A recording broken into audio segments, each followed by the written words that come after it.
Hi guys! Good morning, good evening, good afternoon. Kung anong oras nyo man ito mapapanood, nandito ako ngayon sa labas kasi nag-check ako kung may snail. Dahil, ayan no, katulad nito, may nakikita kasi akong snail na pailan-ilan. Ito oh. Yan. Inaapakan ko yan guys. Kasi kinakain nila yung mga succulents ko. Ang hilig nila sa succulents, ang lamig. Tawag dito, alam nyo itong bagyong to, bagyong ano ba to, uwang. Grabe. Ito yung pinaka natatakot ako na bagyo, or kinakatakutan ko na bagyo. Kasi nga diba, super typhoon daw. Tingnan nyo, oh, kita nyo ba yun? Yun, oh. Para siyang, di ko makuha, mamaya nga kukuhain ko. Sinecheck ko lang yung iba. Binaba ko muna to guys eh. Lakas ng hangin na yun ah. Kanina walang hangin eh. Nandito ako sa front yard garden guys. Ayan. Binaba ko sila kasi nga yung hangin baka bumagsak-bagsak daw. So ito lang yung nakataas kasi sobrang bigat niyan. Hindi ko pa to naayos. Kasi itong pinagtabasan ko ng ano ba to? Ito oh. Ito pa. Ito oh, inaapakan ko kasi ito guys eh. Yan oh. Kasi kinakain niya yung mga succulents ko. Papakita ko sa inyo sa loob na kinain niya yung ibang halaman ko. Buti na lang maliliit na lang yung natira. Etong fire stick na to, pinatong ko lang muna yan kasi ipapasuko. Pero wala talagang paso. Etong mga snail na to, tingnan nyo yung ginawa sa ano ko, Mirinay. Inano niya, minukbang. So sinisilip ko lang. And eto nga, bagyong uwang ngayon. And so far, hindi naman kami gaanong, ewan ko lang ha. Kasi ano pa lang ngayon, Sunday pa lang, November 10. So sana wag na siyang lumakas. Kanina kasi puro ambon lang. Tingnan nyo yung Mirinay and Mendoza ko. Kung mapapansin nyo, puro damo-damo na. Kasi kinain ng snail, yung malaking snail. Wala na, pinudpud na. Pero tumutubo na ulit eh. Tingnan nyo, pero konti na lang. Ayan, lamig. Nakasando lang ako. Ito may space pa pala ako dito. Ayan o.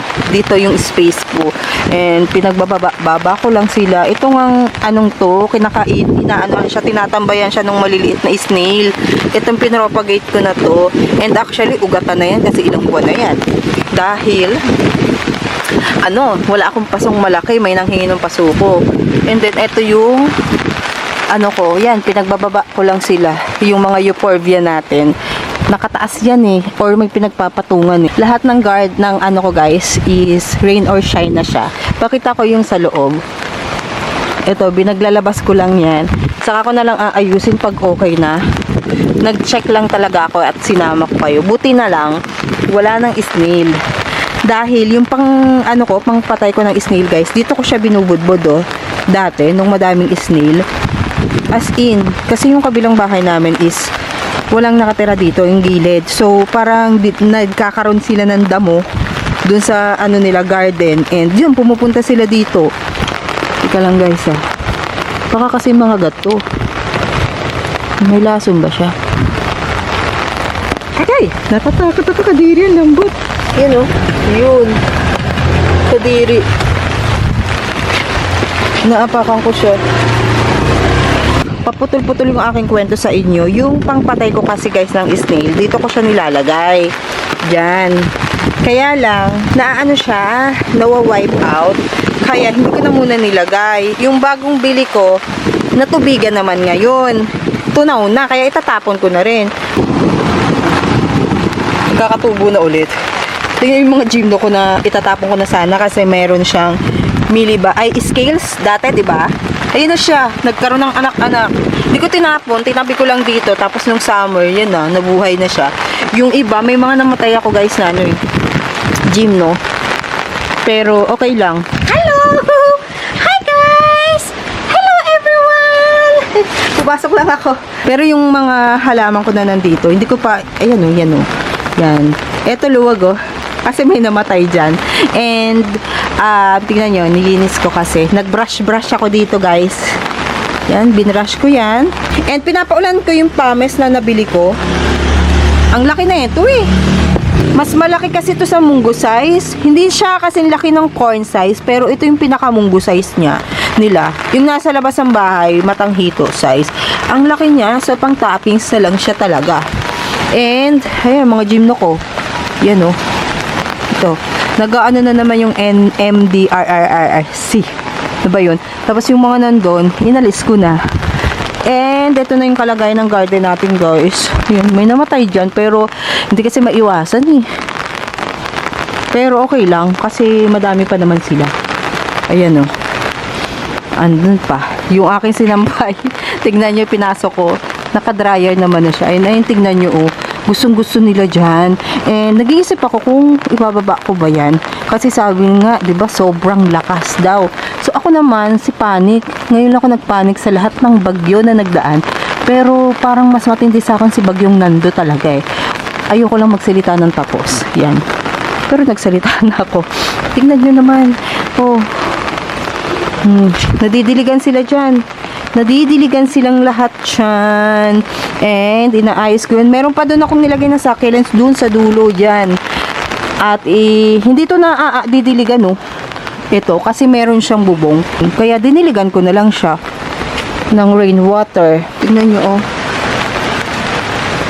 Yan.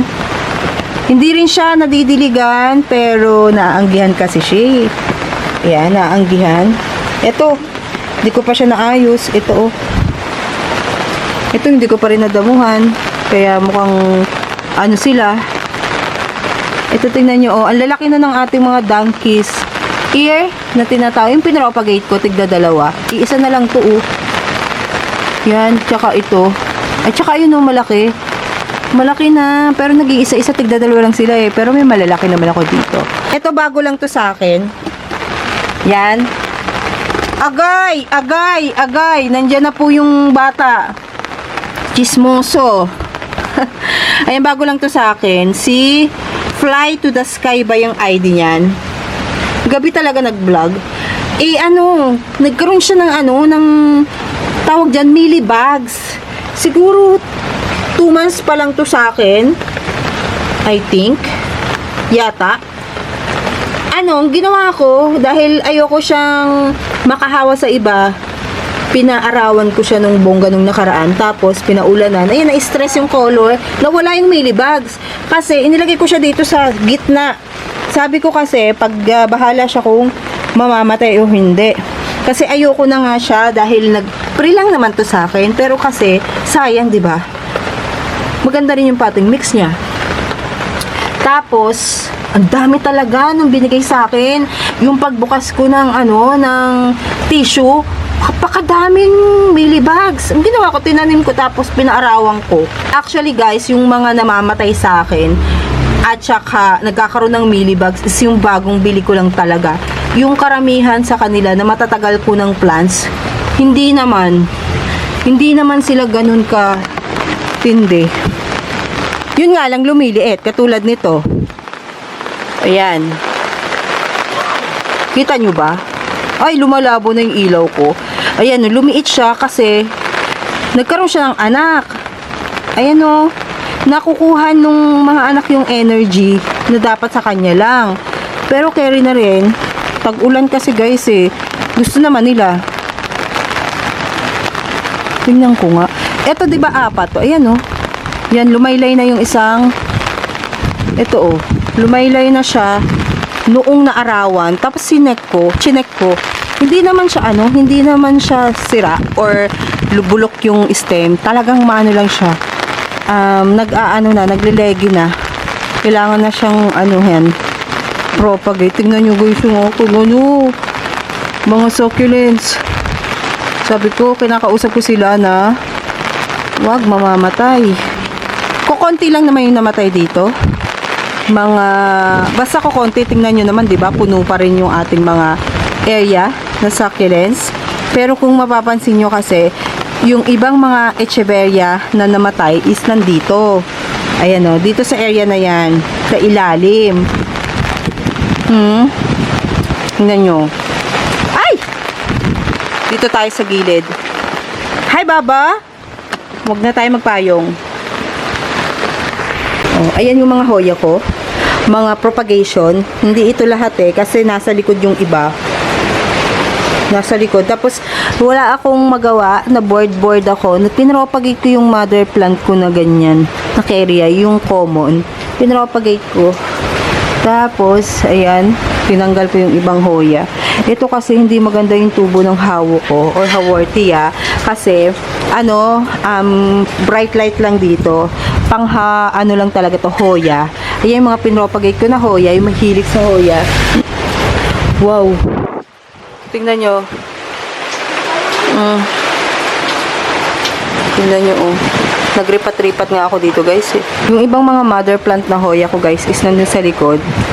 Kasi nga, aayusin dapat tong gilid. Kaya lang, hindi pa siya maayos dahil sabi ko pag wala ng ulan-ulan. Yan, oh. Yung pang patay ng snail. Ito, oh. Yan. Sure shot. Tumutulo eh. Yan, yung pangpatay ng snail ko. Kaya lang natubigan. Konti na lang naman na yan. Ito yung mga pinropagate ko. Buhay na sila. Mga silver blush. Yan o. Ito yung kinain ng snail. Tamo, ito na lang yung natira. Nag-isa-isa na lang. Nung nakita ko kasi is, ubos na. Naubos na ng snail. Pero baka sakaling tumubo dahil yung dahon lang yung kinain. Yung ugat nandyan pa. Hindi nyo gaano makikita. Kasi tumutulo dito eh. Okay naman sila.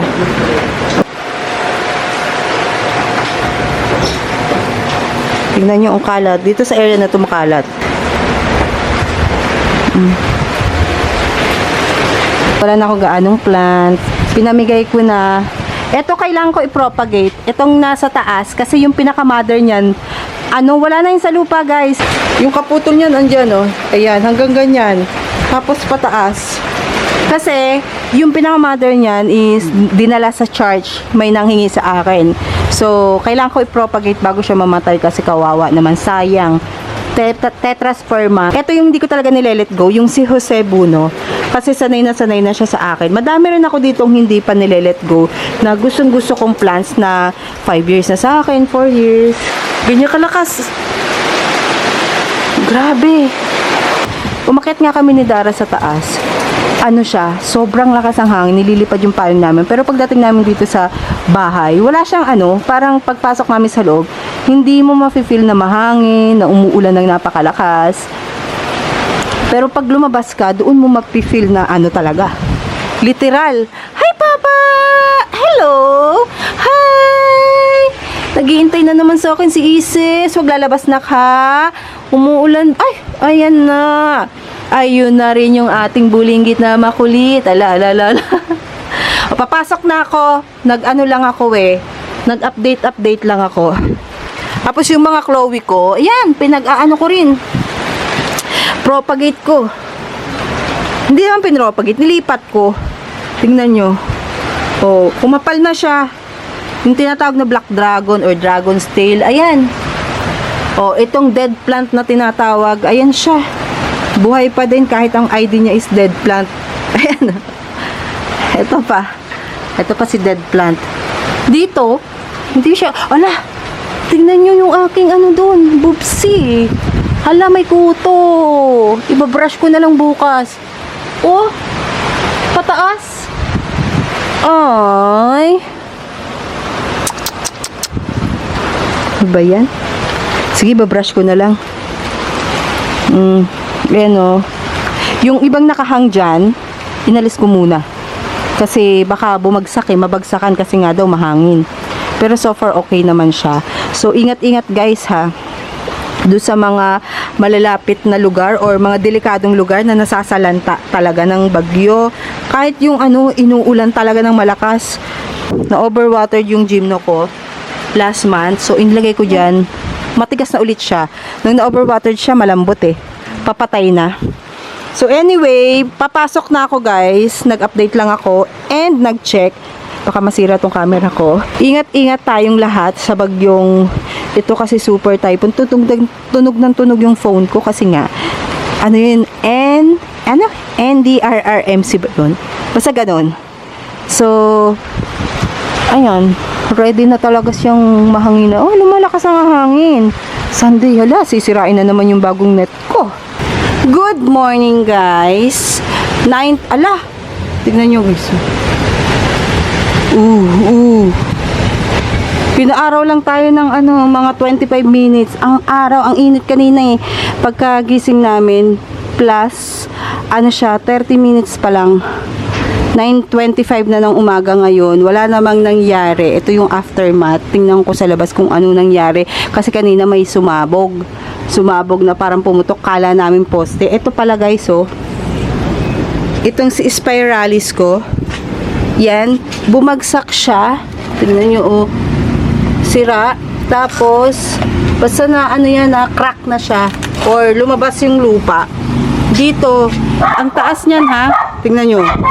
Oh, bumagsak siya dito. Hindi siya naputol. Actually, eto, hindi gaanong nabasa. Kahit na malakas yung hangin. Pag napakalakas ng hangin, guys, walang ulan. Hindi naman siya nabasa. Si Murasaki, dito sa area na to, naanggihan lang ng konti. Dito, naanggihan. And nilipat ko ng pwesto yung ibang mga rare natin. Tingnan ko lang sa labas kung ano yung aftermath. Ay, may dog. Ayun o. BFF ko na dog. No! Dito, ang ginawa ko, nilipat ko yung mga hoya ko na nakasabit. Inihilera ko dyan yung ibang mga hoya. Yung karamihan ng hoya na nasa likod is okay lang sila. May mga binabantayan lang ako dito mga hoya. Ayun, umaano siya. Kumakapit siya, guys. So, kailangan ko na siyang ilipat. Tignan nyo yung aerial roots. Alam nyo, gustong-gusto ni Sulcata. Ang ingin ng alaga ko. Gustong-gusto ni Sulcata yung, yung ganito lang potting mix niya. Konti lang. Tapos, ito yung bagong dahon ni Snowpoy. Ito yung pangalawa. And then, dito naman, nanlagas yung mga bago sa sobrang lakas ng hangin. Sisilip lang ako sa labas. Uy, may araw. Hello, guys! Hello! Chine-check ko yung video natin kagabi. Ang galaw, ang gaslaw. Pasensya na kayo ha. Kasi sobrang lakas ng hangin nun. And, siya. Tawag dito. Tingnan nyo nalagas. You know, hindi ko alam nangyari kay dun sa isang Harry Watson ko, nalaga siya. Tingin nga tayo kung meron pa mga snail. Wala naman. Ayan na siya. Sa susunod, iaakit ko na ulit yan. Yun lang, madami lang akong mga ganito, mga pine tree. Yung dahon ng pine tree ba yan? Naninilaw na yung pine tree ko kasi yung ilalim nito guys na aking garden na to, bato talaga siya. Hindi ko in-expect na mabubuhay yung pine tree ko na inilagay. I think mga 7 years ago. Yeah, mga 7 years ago.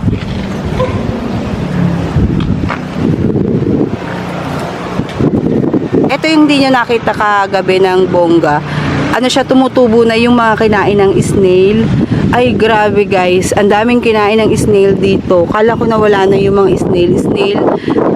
Pinudpud talaga yung mga halaman ko. Ito namang si Darly Sunshine. Na siya, nakain yung paso niya, nakain ng tawag dito. Nakain ng damo. Ayaw matanggal. Kaya ayun, nagche-check lang ulit ako. Wala naman, bihira na yung snail. Ito mga bagong propagation ko. Ito yung malaki. As in, malaki siya. Kaya lang, nahampas-hampas ng hangin, nalaglag yung dahon. So, pinagputol-putol ko. Nung nakaraan lang to, 1 week ago. Kailan ba? Bagong Tino. Ang lakas ng hangin. Tingnan niyo, pakita ko sa inyo. Pakita ko sa inyo yung grabe. Kulay. Okay lang kahit na safe naman tayo, 'di ba? Safe yung ating mga halaman kahit na nangyari. Isa lang yung bumagsak. Yan. Yung mga nare-refresh kong plants nandun sa likod. Mainit din kasi doon sa likod ng bahay namin.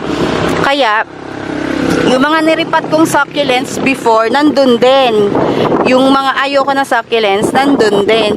Di ba sa ayaw? Yung mga nag-iinarte ba? Yan. Yung mga nilalabas ko, mga nag-iinarte. Yan. Daming mga ganito, oh. Lakas ang hangin. Yan na yung puno, oh. Hindi kami binaha, thank God. Ano lang, nung madaling araw lang, sobrang lakas ng hangin, parang nakakatakot. Ano siya, humahagupit. Ito yung mga binili kong matanghito size na pames. Yung mga anak ko naman, oh, ayan oh, hindi yan papasok nang wala ako eh. Hello, papasok na tayo. Pinakita ko silang sa kanila yung ano natin. Ha. Yung ating kalat. Ang bango ng niluluto ko. Nagluto ako guys ng siomai. Nagluto ako, may pupo guys. Dito nagpupupo yung mga bebe ko. Hindi pala to nabasa. Ito yung tuyo oh. Payat na siya. Hindi kasi ako nagdidilig. Nakapulsa na sila oh. Tingnan nyo oh. Mas lalo nga silang naging healthy. Yun nga lang. Medyo nasunog. Konti lang naman. Isa ka na sa favorite ko. Ano to, makahiya? Makahiya, ayaw tumiklop? Hindi. Ayun o, ang ganda. Ang taba na nila. Buyag, pero usog. Asa na yung, 1, 2, 3. Ito yung pangatlo. Yun. Ito yung sinabi ko sa yung mother plant ko dati. Maganda naman siya. Pero mas naanuhan siya nung dalawa. Parang nalamangan na siya nung dalawa. Ito yung single head ko na hakuho. Ngayon, tingnan nyo. Simula nung ano lang to, July. Nung kasagsagan ng ng bagyo, yan, naglabasan yung mga ano niya. Yung kanyang mga anak. Tingnan nyo, oh, sina Orange Lover. Ito si Beyonce. Ayan, nalagas, na over. Ito, tingnan nyo si Orange Lover, guys, oh. Nalusaw siya, pero maganda pa din, oh. Kasi may mga tumutubo-tubo. Hindi kasi natin may iwasan pag naka-full sun, ganyan eh. Katulad nito, oh, nalagas na to si copper tone ko. Pero, tumutubo naman. Ayan, oh. Okay lang. Pagandahin na lang natin ulit. Ang importante, safe tayo. Diba, guys? Yun lang. Bye!